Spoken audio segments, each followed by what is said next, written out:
In today's ultra-left-wing woke communities, it seems that every little boy wants to grow up and look like this, so that they can battle through this, so that they can marry this. What? No. Sorry? Sure. Oh, sorry, got that wrong. So they could end up to marry this. Back in the late 60s and early 70s, when I was a little lad, when I grew up, I wanted to look like this, so that I could go on and battle this, and eventually rescue and marry the princess. Welcome back to the Adrian Project. I'm Adrian with a face for radio, and on today's episode, I want you to grab your biggest plastic sword, get your mum's best saucepan, jam it on your head so you have to go to A&E to have it removed, and get ready to say Luther, Luther, without moving your lips and showing all your teeth, because today I'm doing a plain talking review of the world's shoutiest film in the world, Excalibur! So cue the music!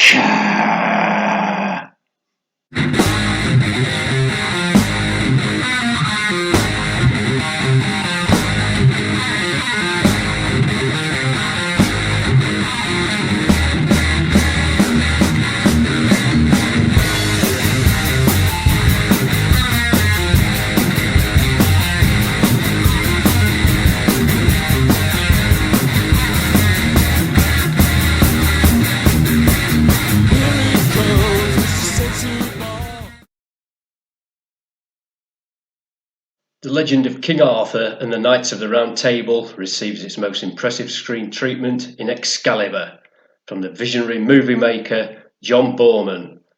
All the elements of Sir Thomas Malory's classic Le Morte d'Arthur are here.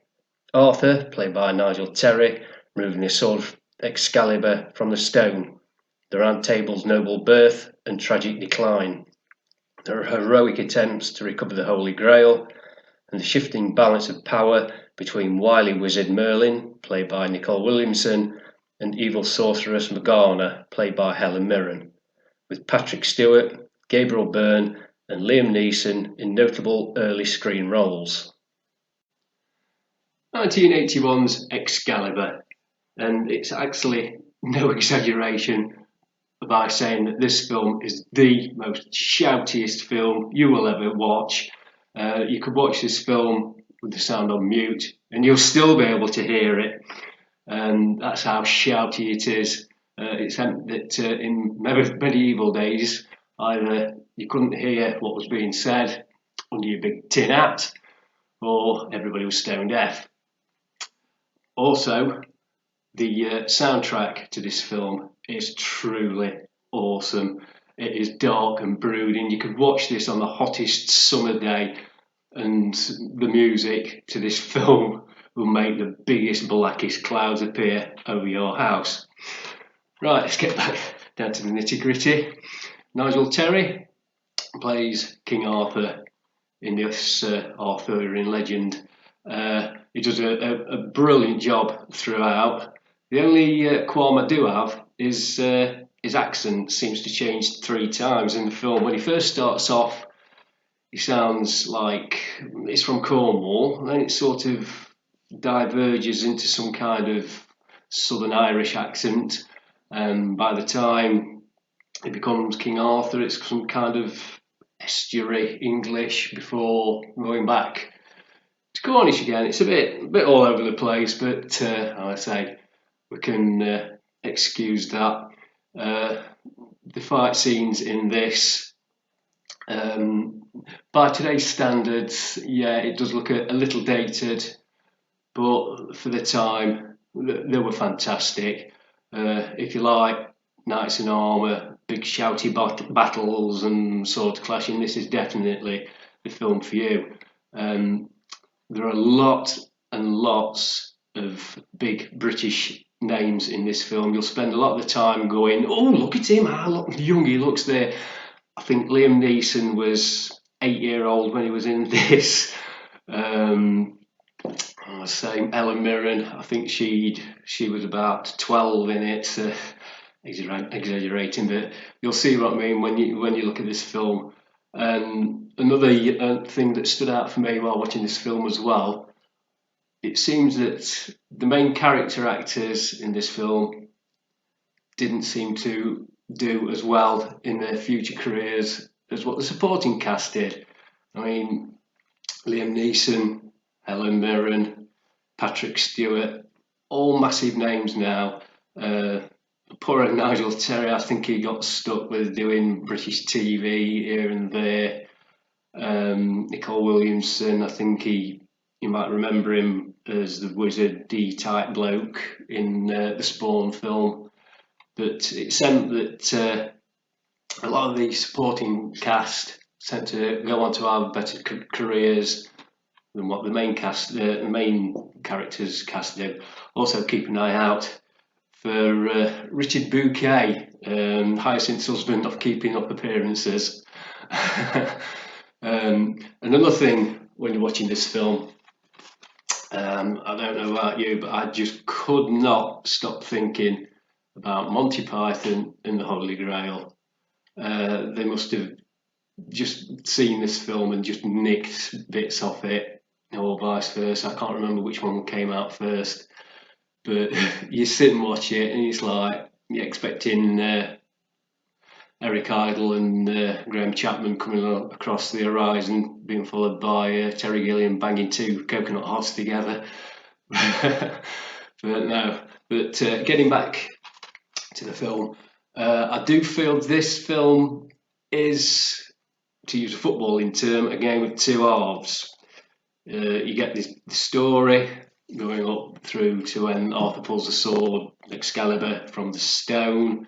That's after the death of Uther and everything that went on before that. It goes up to trying to reunite the land and forming the Round Table. As soon as the Round Table is formed, they're all sitting round. Of course, there's peace in the land, there's not much to do.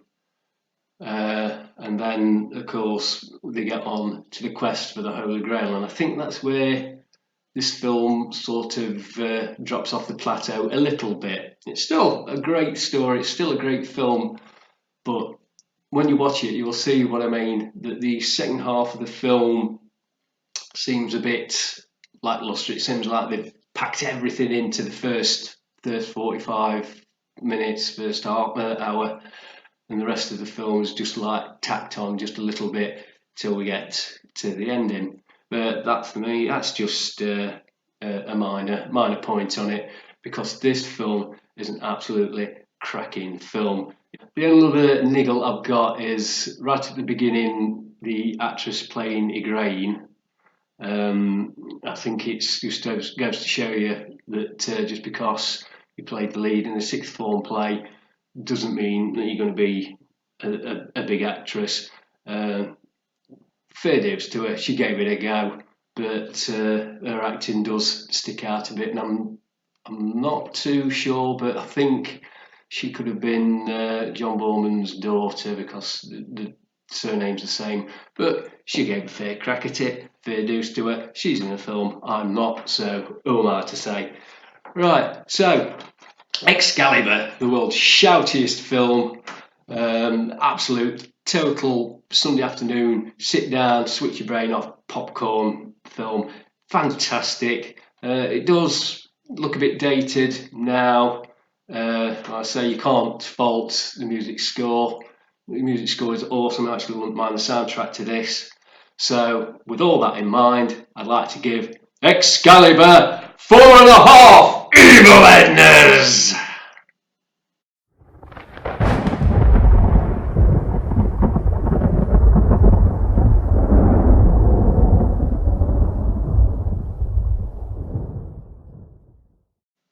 And there we have it. That's the end of yet another episode. I hope you all enjoyed it. If you did so, please subscribe to my channel if you haven't done so already. It's all very much appreciated. And share and like my videos too. Okay, with that in mind, I'm now going to go and slay a few more dragons, throw Claire over my shoulder and pull me back out. And with that in mind, I'd like to thank you all again for watching and see you next time on the Adrian Bar Project.